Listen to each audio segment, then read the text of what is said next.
오늘은 에베소서 4장 11절로 16절 말씀을 통해서 우리 교회의 네 번째 핵심 사역인 평신도 사역에 대해서 말씀을 나누겠습니다. 우리 교회 비전은 한마디로 지속적인 변화입니다. 날마다 그리스도를 닮아가는 제자를 만드는 교회가 되는 것이 우리의 꿈이요 목표인 것입니다. 이 비전을 이루기 위해 우리가 집중해야 될 5가지 핵심 사역이 있는데, 첫째는 예배입니다. 하나님의 자비하심을 바라보고 그를 사랑하여 모든 것을 헌신하는 것이 예배인데, 이렇게 하나님을 만난 후에는 그 소식을 나 혼자만 갖고 있을 수가 없고 남에게 전하고 싶은 마음이 생깁니다. 근데 이것이 바로 두 번째 핵심 사역인 전도이죠. 전도란 하나님을 믿지 않는 사람을 만나서 예수님께로 또 우리 교회로 초대하고 나오셨을 때는 그리스도의 사랑으로 따뜻하게 환영하는 것을 의미합니다. 전도는 새로운 생명을 낳는 것과 같아서 어린아이가 양육을 필요로 하는 것처럼 새 신자도 말씀으로 양육을 해줘야 되는데, 이것이 바로 우리의 세 번째 핵심 사역인 제자훈련입니다. 제자훈련은 우리가 말씀을 통하여 성장하고 남을 돌보다가 말씀으로 남을 양육하는 데까지 자라나가는 것을 이야기합니다. 근데 어린아이들이 커가면서 집에서 설거지도 하고 또 쓰레기도 내버리면서 집안일을 조금씩 돕는 것처럼 영적인 아이들도 성장해 가면서 교회 일을 돕기 시작하는데, 이것이 바로 오늘 우리가 배울 네 번째 핵심 사역, 평신도 사역인 것입니다. 오늘 저는 여러분에게 예수님께서 그려놓으신 교회의 청사진을 소개하려 합니다. 평신도 사역은 효과적인 목회를 위한 여러 가지 방법 중에 하나가 아니라 예수님이 원하시는 교회가 되기 위한 필수 조건인 것입니다. 여러분, 교회의 머리가 되시고 또 교회를 세워나가는 분이 누구이십니까? 예수 그리스도이시죠. 바로 이 예수 그리스도께서 가이사라 빌립보에서 교회에 대하여 베드로에게 뭐라고 말씀하셨는지 마태복음 16장 18절을 먼저 함께 읽겠습니다. 또 내가 네게 이르노니 너는 베드로라. 내가 이 반석 위에 내 교회를 세우리니 음부의 권세가 이기지 못하리라. 베드로가 주는 그리스도시요 살아계신 하나님의 아들이니다 라고 고백했을 때, 예수님께서는 이 믿음의 반석 위에 내 교회를 내가 세우리라 라고 말씀을 하셨습니다. 여기에 보면 우리 교회의 주인이 누구인지 나와 있습니다. 바로 예수님이시죠. 교회는 담임 목사의 것도 아니고 리더들의 소유물도 아니며 교인들의 것도 아닙니다. 오직 예수님만이 교회가 나의 교회다라고 얘기할 수 있습니다. 왜냐하면 예수님께서 자신의 핏값을 지불하고 우리를 사셨기 때문에 우리 교회가, 또 모든 교회가 예수님의 것이 된 것입니다. 그런데 이 구절에 보면 예수님이 교회의 주인이실 뿐 아니라 교회의 설계사이며 또한 교회의 건축자이심을 알 수가 있습니다. 믿음의 반석 위에 예수님의 교회를 누가 세울 것이다 라고 얘기하셨죠?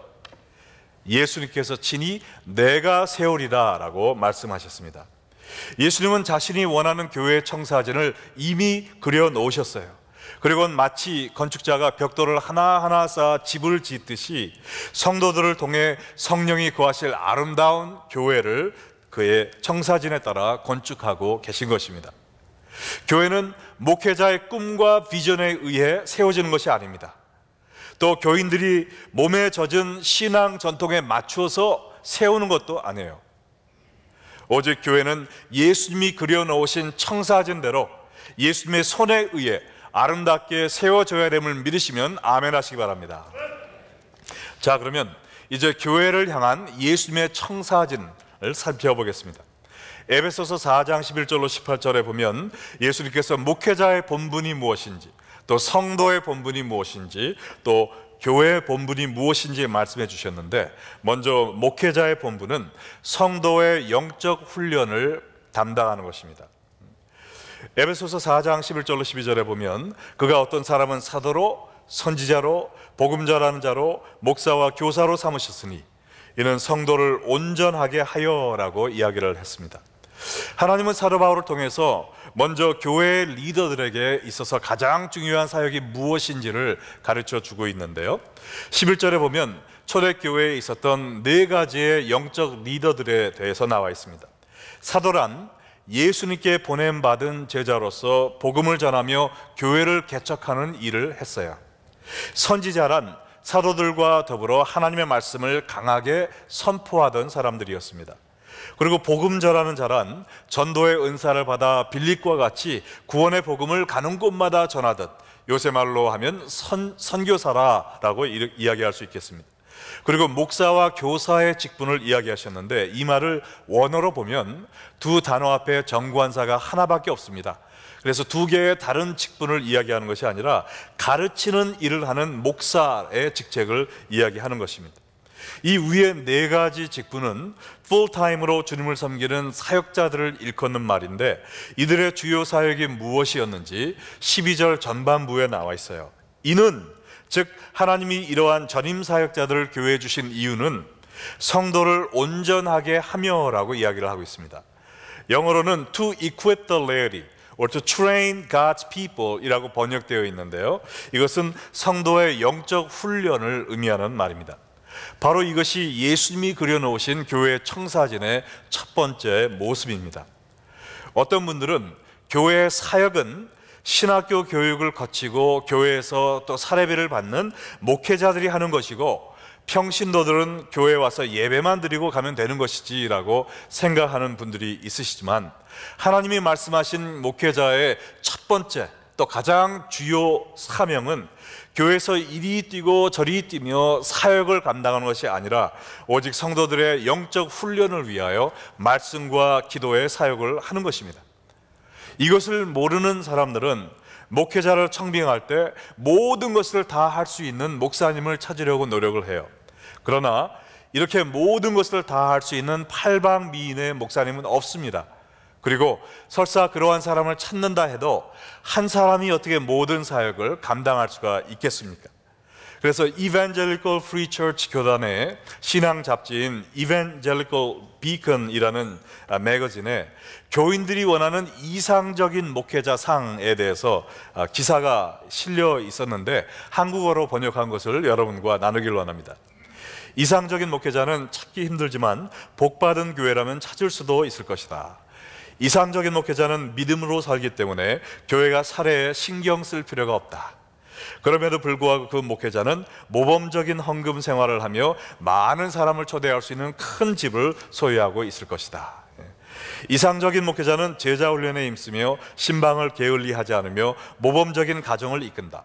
그는 주 5일을 성경 공부를 인도하고 연 52회 결혼식을 주례하며 베스트셀러를 집필하고 복음 전파를 위해 방방곡곡을 돌아다니지만, 당신이 교회로 전화할 때는 항상 교회 사무실에서 전화를 받으며 당신의 모든 이야기를 들어줄 수 있다. 이상적인 목회자는 30년의 목회 경력을 가진 29세의 젊은 목사이며, 그는 사도들처럼 기적을 일으키고 빌리 그레엄처럼 전도하며 무디와 같은 열정을 소유하며 찰스 스퍼전 같은 명설교를 한다. 그럼에도 그의 설교는 알아듣기 쉬워서 유치원생들도 그의 설교를 공책에 필기하면서 경청한다. 여러분, 이런 목사님 만나보셨습니까? 혹시 그런 분 만나시게 되면 저한테도 말씀해 주세요. 저도 그분의 교회 한번 다녀봐야 되겠습니다. 자, 이러한 목사님은, 이런 슈퍼 패스터는 존재하지 않아요. 설사 존재한다 해도 그분 혼자 교회를 하려고 하면 그분은 탈진으로 쓰러지게 될 것입니다. 그리고 교회 일도 엉망진창이 되어버릴 거예요. 여러분, 이 교회 역사상 수많은 교회들이 있었지만 가장 탁월한 목회자가 있었던 교회가 어느 교회라고 생각하십니까? 저는 오순절 성령 강림 후에 세워진 예루살렘 교회였다라고 생각이 돼요. 왜냐하면 그 교회는 가룟 유다 대신 사도로 임명된 마띠아를 포함해서 예수님의 12 제자들이 공동 목회를 했던 교회입니다. 이 핍박이 와서 예루살렘에서 다른 지역으로 흩어질 때까지 예수님의 12 제자가 함께 사역을 한 거예요. 예수님과 3년 동안 동고동락하며 예수님으로부터 직접 들은 말씀을 설교할 때 얼마나 확신에 찬 말씀을 전했을까요? 한 번에 3,000명을 믿게 한 베드로가 일어나서 복음을 전할 때 아마 감동의 물결이 흘러 넘쳤을 겁니다. 또 예수님을 따라다니며 예수님이 베푸신 모든 기적을 경험하고 또 죽음에서 부활하신 부활의 예수님까지 만났던 사람들이 예수님이 하신 부활에 대해서 또 이 기적에 대해서 설명할 때 얼마나 입에 침이 마르도록 그 생생하게 전달했겠어요. 교인들이 입을 딱 벌리고 경청했을 겁니다. 그야말로 기독교 역사상 어느 교회도 경험할 수 없었던 드림팀 패스터들을 가졌던 그런 교회라고 이야기할 수 있어요.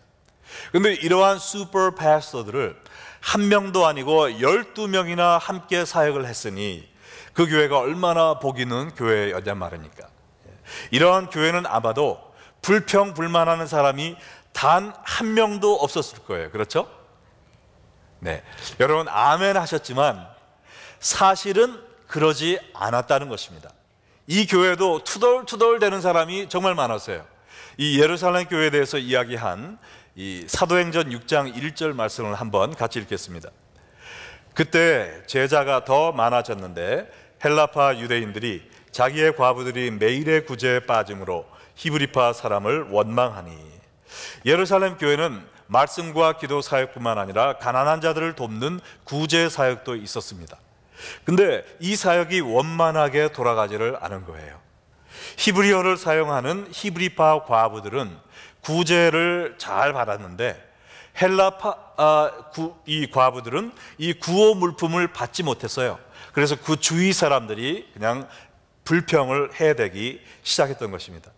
이 12 사도들이 평신도들에게 사역을 나눠주지 않고 말씀과 기도뿐만 아니라 교회의 모든 사역까지 홀로 감당하려 했을 때 이러한 사역에 차질이 빚어지게 되었고 성도들은 서로를 원망하는 그러한 시끄러운 교회가 되었다라는 것이죠.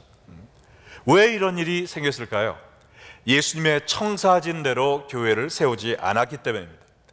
예수님의 뜻대로 사도들은 성도들의 영적 훈련에 집중하고 성도들은 그 사역을 맡아 사역 전선에서 모든 일을 감당했다면 이런 일이 생기지 않았을 거예요.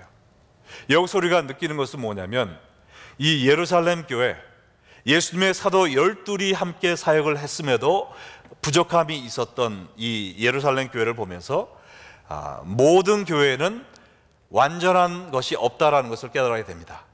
이 12 제자도 못했으면 어떻게 요새 우리 저같이 부족한 목사들이 모든 사람의 필요를 채울 수가 있겠습니까?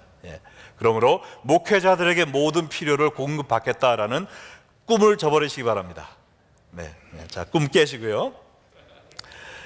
자, 그러나 만약에 예수님의 뜻대로 목회자들이 성도들의 영적 훈련에 전념하고 성도들은 말씀 공부와 이 제자 훈련을 통해서 성장하며 사역에 뛰어든다면 그 교회는 정말 하나님이 꿈꾸셨던 기쁨과 행복과 또 아름다운 열매를 맺는 그런 교회가 될 수 있다고 믿습니다. 자, 그래서 예수님이 교회에게 주신 이 청사진의 두 번째 모습은요, 성도의 본분인데 성도의 본분은 영적 성장과 교회 사역에 힘쓰는 겁니다.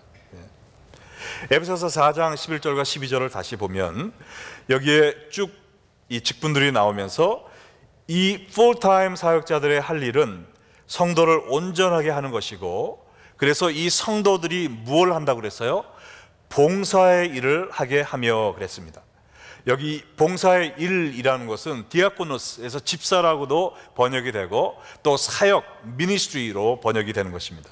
그래서 목회자가 영적 훈련을 하고 영적 훈련을 받아 성장하는 성도들이 사역을 감당할 때 그 교회가 바로 예수님이 꿈꾸신 아름다운 교회가 된다는 것이죠. 이것을 운동팀으로 생각을 해서 알아들으면 참 깨닫기가 쉽습니다. 여러분, 축구팀에 선수들이 있고 또 누가 필요합니까? 코치가 필요하죠. 코치가 하는 일은 뭐예요? 평상시에 선수들의 실력을 향상시키기 위해서 계속 훈련을 시켜주는 겁니다. 그리고 시합에 들어가면 열심히 뛰도록 올바른 위치에 선수들을 배치하고 그 다음에 박수 쳐주고 그냥 격려해 주는 거죠. 자, 이와 반대로 이 선수들의 임무는 뭡니까? 평상시에는 열심히 훈련하는 거예요. 그래서 기량을 향상시키는 거죠. 그리고 시합에 들어가면 자기의 위치를 지키고 맡은 바 역할을 10분 발휘하는 겁니다. 그렇게 할 때 이 축구 경기에서 승리를 할 수 있는 것이죠. 만약에 이 코치가 볼 때, 야, 이거 골키퍼가 나보다 못하네, 너 좀 나와봐, 내가 한번 할게. 코치가 들어가서 게임을 치려고 하면 어떻게 되죠? 빨간 딱지가 나오고 퇴장을 당할 수밖에 없습니다. 실격 처리되는 거예요. 이것처럼 교회 사역에 있어서도 사역을 하는 사람은 목회자가 아니라 성도들입니다. 목회자가 평상시에 여러분들이 영적으로 성장할 수 있도록 제자 훈련과 말씀과 예배와 기도를 통해서 영적으로 활활 타오를 수 있도록 최선을 다하고, 또한 이러한 영적 성장을 거듭하는 성도들이 각 처소에서 맡은 바 사역에 정진할 때 거기서 아름다운 열매들이 맺혀지는 것입니다. 이러한 교회가 바로 하나님이 꿈꾸시는 교회예요. 근데 많은 사람들은 나는 그냥 평신도니까 교회 와서 예배만 드려도 하나님이 기뻐하시겠지. 그게 아닙니다. 우리가 교회 올 때 구경꾼으로 오는 것이 아니에요. 어떤 사람이 풋볼 경기에 대해서 얘기하면서 풋볼 경기의 정의가 뭐냐, 아주 지금 절실히 운동이 필요한 운동 부족의 5만 명의 관중이, 지금 절실히 휴식이 필요한 22명이 정신없이 뛰어다니는 걸 보며 좋아하는 것이 풋볼이다 그랬어요. 근데 이것이 교회의 이 환경과 비슷하다는 것이죠. 사역 전선에 나아가야 될 수많은 평신도들이 앞에서 예배를 인도하고 사역을 하는 목회자들과 소수의 사람들을 바라보면서 예배 보고 집에 가는 것이 지금 교회 현실이다 이겁니다. 지금 바나 리서치에서 사람들에게 교회에 왜 나갑니까? 라고 물어봤더니 미국에 나가서 교회를 다니는 89%의 교인들이 이야기하기를 나의 영적 성장과 나의 영적인 만족을 위해 나간다고 그랬어요. 11%만이 교회를 통해 하나님의 뜻을 섬기기 위하여 나간다고 그랬습니다. 그래서인지 지금 미국에 있는 교회를 보면은요, 90%가 예배만 드리고 갑니다. 오직 10%만 교회에서 사역을 감당하고 있다는 거예요. 그렇기 때문에 지금 교회가 힘을 못 씁니다. 200여 년 전에 나폴레온이 중국을 보면서 여기에 잠자는 거인이 있다, 이 거인이 잠에서 깨면 어느 누구도 이 거인을 막을 수 없을 것이다 그랬는데요, 정말 현대 잠자는 주인은 누구냐? 바로 교회입니다. 교회가 잠자는 거인이에요. 목회자들이 아니고 평신도들이 지금 잠을 자고 있어요. 그래서 평신도를 깨우라 라는 책이 나온 거죠. 여러분들이 일어나서 예수님이 그려놓으신 교회의 청사진을 바라보면서 열심히 영적으로 성장하고 또한 예수님과 함께 사역을 나설 때 이 교회가 왕성하게 일어날 줄로 믿습니다. 제가 LA에서 신학을 마치고 5년 동안 영어 목회 부교육자로 섬기면서 어느 날 예수님이 그리신 이 교회 청사진을 발견하게 됐습니다. 그때 제 마음속에 나도 이런 교회를 한번 세워보고 싶다, 이런 교회의 목회자가 되고 싶다라는 마음이 불일듯 일어나서 제가 그때 섬기고 있던 나성영락교회 영어부에 사표를 냈습니다. 그리고 이러한 교회를 또 전에 섬기던 교회가 있던 그 도시에서 하면은 또 사람들이 오면은 폐가 되니까 떠나자, 멀리 떠나자. 비행기에 올라탔는데 내려보니까 시카고더라고요. 그래서 하나님이 시카고로 인도해 주셔서 우리 레이크뷰 장로교회에서 영어부에 갔더니 25명이 앉아 있었고, 그 중에서 섬김의 일을 하고 있던 사람은 딱 한 명, 주보 치던 자매밖에 없어요. 그때 제가 첫 예배 때 이런 얘기를 했습니다. 저는 여러분에게 사역을 하러 온 것이 아니고 여러분들을 사역자로 세워주기 위하여 왔습니다. 저는 영적 훈련을 에베소서 4장처럼 담당하겠고, 여러분이 할 수 있는 일은 저는 절대로 안 하겠습니다. 여러분이 다 하십시오 하고선 주보를 다 고쳤어요.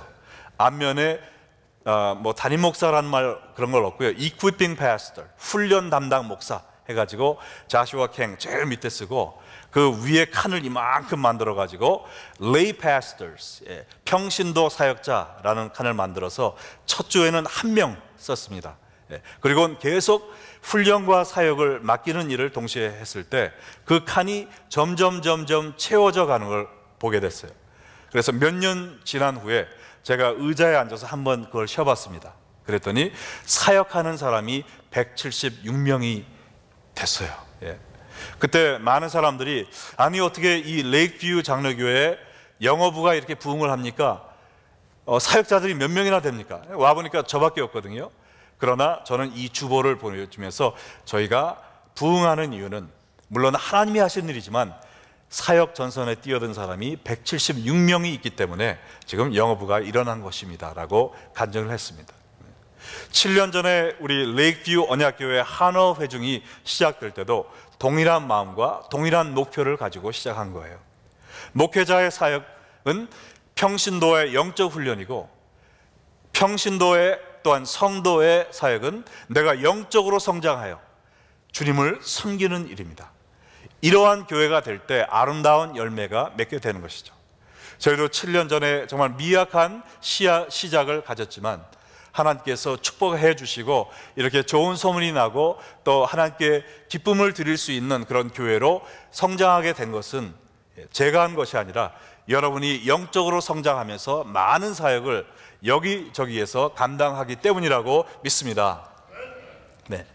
자, 그래서요, 이 예루살렘 교회를 돌아가 봐도 똑같은 원리가 적용이 됩니다. 6장 1절에서 문제가 발견됐습니다. 그죠? 6장 2절부터 어떻게 이 문제가 고쳐져 나가는지 한번 보시기 바랍니다.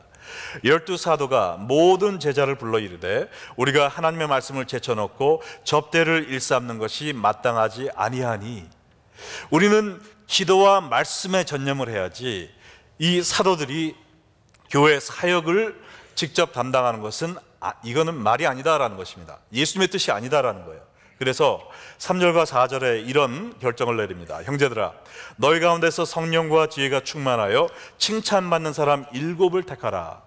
여기 성령과 지혜가 충만한 사람을 구하라고 그랬어요. 사역은 아무나 하는 것이 아닙니다. 여러분, 내가 교회에 왔으니까 이제 사역을 좀 해야지, 아니에요. 먼저 하나님과 깊은 교제가 필요합니다. 사역보다 중요한 것이 예배예요. 사역보다 중요한 것이 나의 영적 성장입니다. 그러므로 예배를 통해서, 제자 훈련을 통해서 내가 성장해 갈 때 비로소 사역을 할 수 있는 준비가 되는 겁니다. 그래서 저희 교회는 다른 교회에서 사역을 많이 하다 오셨다 해도 사역을 절대로 맡겨드리지 않아요. 왜냐하면 먼저 예수님과의 정말 깊은 친밀한 관계가 회복돼야 되기 때문에 그런 줄로 믿습니다. 네.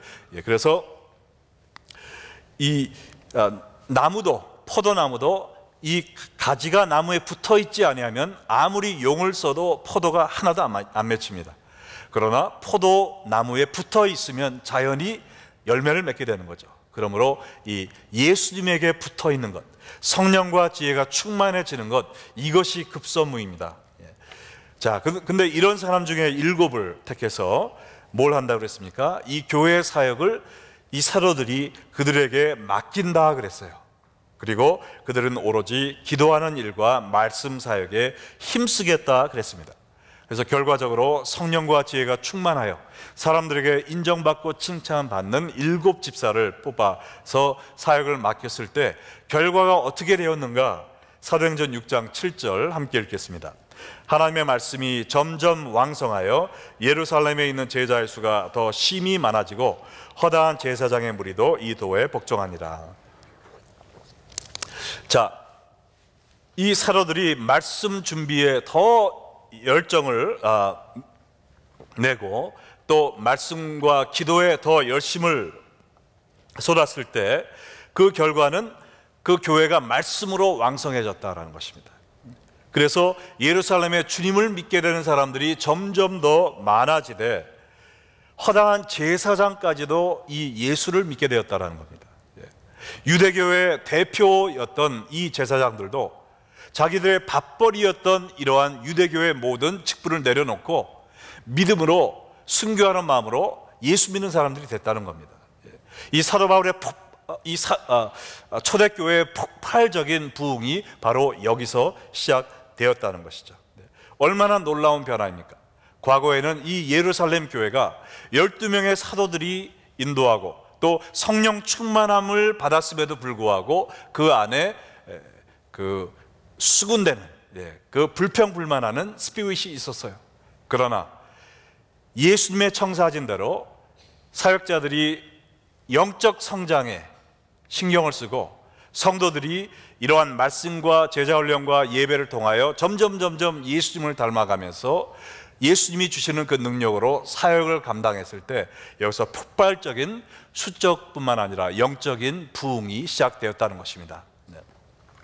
이것이 바로 예수님이 오늘도 보기 원하시는 교회의 건강한 모습이라는 거예요. 그래서 예수님의 교회에 대한 청산인을 보면 세 번째가 교회의 본분이 무엇인가 나와 있는데, 교회의 본분은 건강한 그리스도의 몸이 되는 것입니다. 여기 12절에 마지막에 보면 뭐라고 그랬어요? 이 목사와 교사 이 모든 직분을 주신 것은 성도를 온전하게 해서 그 성도들이 봉사의 일을 함으로 말미암아 어떤 결과가 있을 거라고 그랬습니까? 그리스도의 몸이 세워진다고 그랬어요. 그냥 교회 건물이 세워지는 것이 아닙니다. 교인들 숫자가 많아지는 것이 아니에요. 그리스도의 몸으로 교회가 세워지는 겁니다. 이게 무슨 뜻입니까? 그리스도의 몸이라는 것은 예수님을 머리로 모신 그런 단체가 된다는 것이죠. 예수님이 원하시는 것이 행해지는 그리스도의 손과 발이 되어 예수님이 어루만지기 원하는 사람들을 어루만지고, 또한 세워주기 원하는 사람들을 세워주고, 복음을 전파하며 정말 하나님의 나라를 건설하는 그리스도가 와서 일하시는 것처럼 그러한 역사가 일어나는 교회가 됐다, 이런 말씀입니다. 할렐루야. 자, 13절부터 보면 이 그리스도의 몸으로 세워지는 교회가 무엇인가에 대해서 더 자세히 나와 있습니다. 우리가 다 하나님의 아들을 믿는 것과 아는 일에 어떻게 됐다고요? 하나가 되었다고 그랬습니다. 교회는 하나가 되어야 됩니다. 둘이 되면 안 돼요. 셋이 돼도 안 됩니다. 주 안에서 하나가 되어야 돼요. 이것이 가장 중요한 것입니다. 자, 근데 어떻게 하나로 연합하는가? 우리 고향이 비슷하니까 우리는 다 아주 얼마나 친한지 몰라요. 우리는 취미가 비슷해서 우리 교회는 다 하나입니다. 우리 교회는 아주 그냥 밥 먹는 걸 좋아해가지고 밥을 먹으면서 하나가 됩니다. 그러한 하나가 아닙니다. 어떠한 연합을 이야기하셨습니까? 우리가 다 하나님의 아들을 믿는 것과 아는 일에 하나가 되어야 된다고 그랬어요. 우리 교회를 하나로 만드는 것은 바로 이겁니다. 예수 그리스도밖에 없어요. 할렐루야. 우리가 예수님을 믿고 예수님을 더욱더 친밀히 깊이 알아가기 원하는 이 열정을 나누는 거예요. 예수님 때문에 우리의 피부색이 달라도, 우리의 교육열이 달라도, 우리가 하는 일이 달라도, 고향이 달라도 우리는 주 안에서 하나 될 수 있는 것입니다. 와서 세상 얘기를 하는 것이 아니라 예수님의 얘기만 하면 모든 차이점을 극복하고 주 안에서 하나 되는 교회, 예수님으로 하나 된 그 교회가 바로 하나님이 원하시는 이상적인 교회인 줄로 믿습니다. 그럴 때 어떤 일이 일어나느냐, 여기 보니까 온전한 사람을 이루온다고 그랬어요. 여기 perfect하고 정말 하나님이 원하시는 바로 그러한 사람, 누굽니까? 예수 그리스도의 장성한 분량이 충만한 데까지 이르니 예수님을 닮아가는 제자들이 된다는 것입니다. 비로소 우리 교회의 비전인 하나님이 원하시는 지속적인 변화, 예수님을 닮아가는 제자들이 날마다 세워져 가는 그런 교회가 된다는 것이죠. 언제요? 목회자들이 영적 훈련에 집중하고, 목회자들이 카피 뜨고 운전하고 다니고 이런 사역을 하지 않도록 평신도들이 목사님은 말씀 주면 하세요, 기도만 하세요, 제가 나머지는 다 하겠습니다, 그냥 뛰어드는 겁니다. 그래서 성도들이 영적 성장을 위해서 전심전력하고, 그리고 사역을 감당할 때 바로 이러한 그리스도의 몸으로 일어나는 그런 교회가 된다는 거죠. 예수님 안에 하나 되어서 거기에 나오는 모든 성도들이 점점 예수님의 모습으로 변해가는 그런 교회, 얼마나 아름답습니까?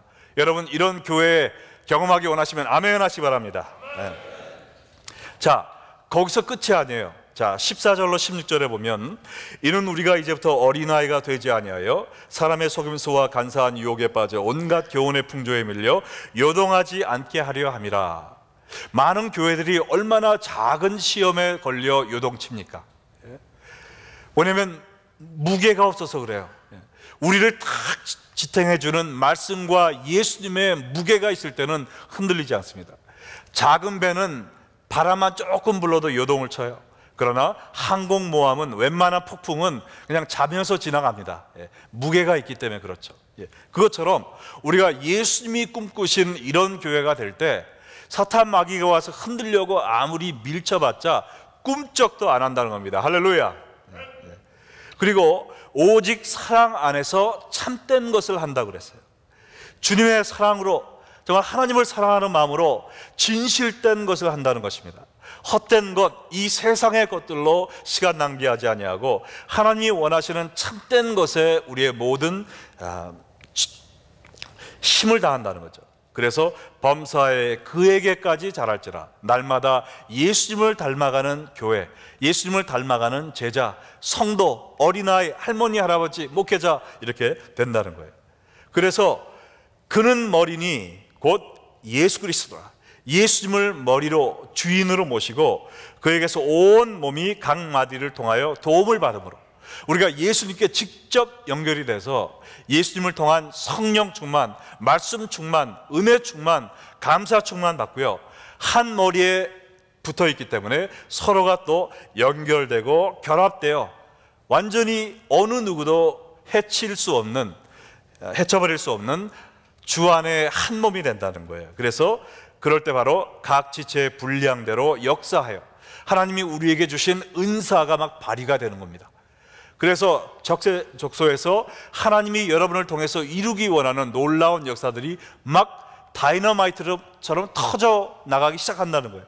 폭발적인 하나님의 능력이 여러분의 삶과 우리 교회를 통해서 나타남으로 말미암아 이 시카고에 예수 안 믿고 죽는 사람들이 점점 보기 힘들어지고 더 많은 사람들이 예수 믿게 되고 예수님에 대한 경외심과 정말 사랑과 존경심이 더 커가고 정말 주위 교회들에게도 희망과 소망이 될 수 있는, 정말 이 교회 이름이 들렸을 때 많은 사람들이 그 교회 보면 하나님이 살아계신 것 같아, 예수님이 지금 그 교회와 함께 하신 것을 부인할 수가 없어, 세상도 이렇게 얘기할 만한 그런 교회가 되는 줄로 믿습니다. 그래서 그 몸이, 그리스도의 몸이 자라며 사랑 안에서 스스로 세워져 가는 이런 교회가 된다는 것입니다. 정말 여러분, 이 예루살렘 교회가 이런 교회였어요. 처음부터 그러지는 않았습니다. 그러나 하나님이 주신 교회의 청사진대로 그들의 시스템을 바꿨을 때 이런 교회가 되어서 사도행전을 보면은요, 정말 엄청난 일들이 너무나도 많이 있습니다. 간략하게 얘기해드리면 그 당시 예루살렘의 인구가 20만 명이었어요. 근데 처음에 예수님의 남은 제자 11명으로 시작된 그 그룹이 성령 충만 받고 또 예수님이 그려놓으신 그 교회의 청사진대로 나아갔을 때 수천 명씩 예수님을 믿기 시작했습니다. 유대교 지도자들조차 모든 걸 버리고 예수님을 따라가는 그러한 무리로 변해지기 시작했어요. 그래서 성서학자들이 그걸 다 계산했습니다. 여기서 몇천 명, 여기서 몇 명 해가지고 종합을 해보니까 그들의 결론이 무엇이냐? 그 당시 예루살렘 교회 교인이 10만 명이 되었다는 겁니다. 할렐루야. 20만 명 도시에서 그의 절반인 10만 명이 예루살렘 교회에 출석했다는 거예요. 지금도 여러분 그 예루살렘 성전이 지금은 이슬람 회당이 됐지만 그 뜰이 엄청나게 넓습니다. 성전과 집에서 모였다고 그랬어요. 지금 그 뜰에 5만 명이 모일 수 있습니다. 그래서 아마 2부 예배를 드렸던 것 같아요. 거기서 예배를 드리고 또 집집마다 모여서 떡을 떼며 성도의 사랑과 교제를 나누고 예배 드리고 말씀을 듣고 제자 훈련 받고 영적 성장과 사역을 거듭하다가 정말 이 도시의 반을 주님께로 인도하는 놀라운 역사를 경험했다는 것입니다. 여러분, 제가 여러분에게 드리고 싶은 도전은 이겁니다. 예루살렘 교회를 통하여 하나님이 이루신 일, 오늘 시카고에서 이루지 못할 이유가 있을까요? 이루실 수 있음을 믿으시면 아멘 하시기 바랍니다. 정말 예루살렘 교회도 얼마나 오합지졸이었던 그러한 제자들을 통해서 시작된 교회입니까? 우리들의 모습이 아무리 부족하다 할지라도 우리가 예수님을 주인으로 모시고 정말 하나님이 원하시는 대로 이러한 교회를 이루어 가도록 우리의 모든 힘과 능력과 우리가 갖고 있는 모든 것을 예수님의 손에 올려드린다면 우리들을 통해서도 예수님께서 이런 역사를 이루실 줄 있다고 믿습니까? 네. 여러분이 그걸 믿으신다면 제가 할 일은 목회자로서 여러분들의 영적 훈련을 위해서 계속 코피 나면서 사역하는 겁니다. 할렐루야. 네, 네, 네. 코피 터지게 사역하는 거예요. 저는 좋습니다. 얼마든지 괜찮아요. 네. 여러분이 하실 일은 뭐냐?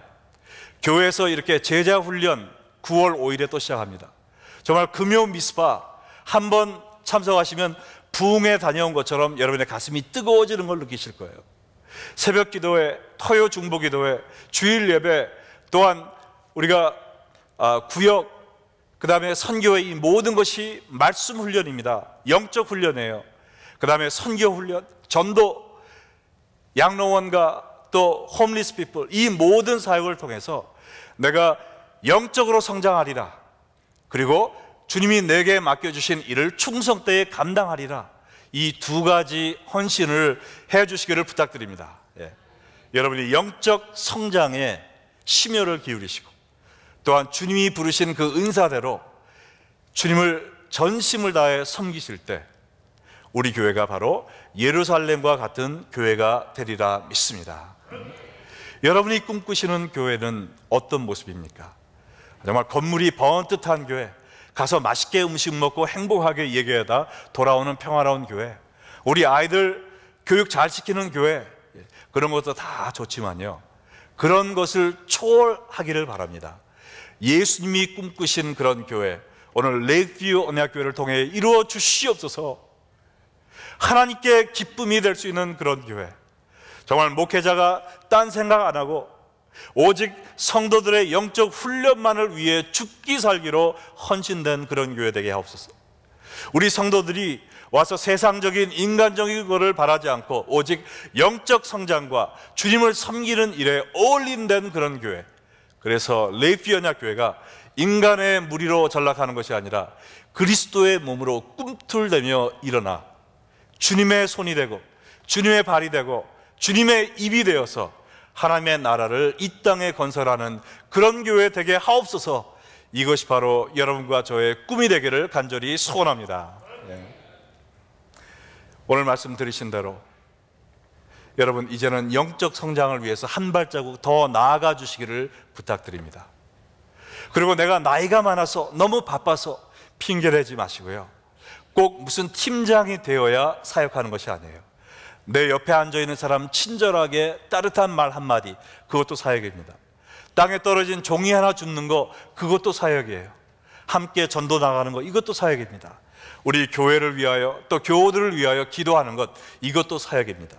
내가 할 수 있는 사역 찾아내서 주님이 주신 은사대로 온 몸을 불살라 주님을 섬길 때 정말 주님 오시는 그날 하나님을 기쁘시게 할 수 있는 사역의 열매를 들고 주님께로 달려나갈 수 있는 저와 여러분 되시기를 주 예수의 이름으로 축원합니다. 함께 기도하시겠습니다.